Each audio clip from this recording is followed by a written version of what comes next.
جمعية الدعوة والإرشاد وتوعية الجاليات بمحافظة بدر. Alhamdulillahi Rabbil Alamin, wassalatu wassalam ala Rasulillahi wa man wala.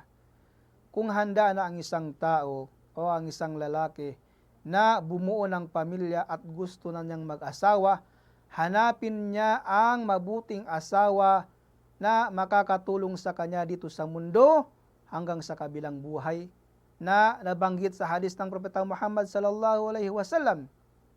Sinabi ng sugod na Allah subhanahu wa ta'ala, ala ukhbirukum binisaikum fil jannah, kullu wadud walud, idha ghadibat aw usiya ilayha aw ghadiba zawjuha, qalat hadhihi yadi fi yadik, la aktahilu bi ghamdin hatta tardah.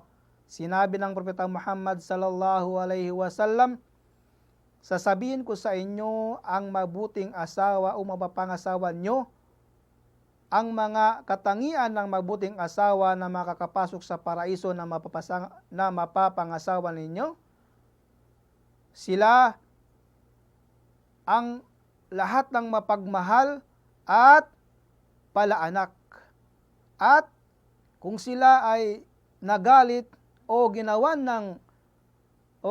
ng hindi kaaya-aya o nagalit ang kanilang asawa, kanilang sasabihin, ito ang aking kamay, ilalagay ko sa iyong kamay.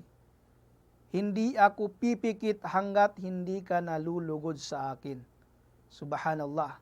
Kaya mga mahal na kapatid sa pananampalatayang Islam, kung gusto mong bumuo ng isang pamilya o maghanap ng isang asawa, ang mabuting asawa ay hindi niya tinataasan ng boses ang kanyang asawa at sinasalubong niya ng magandang gawain na ikinalulugod niya sa kanyang asawa. Subhanallah.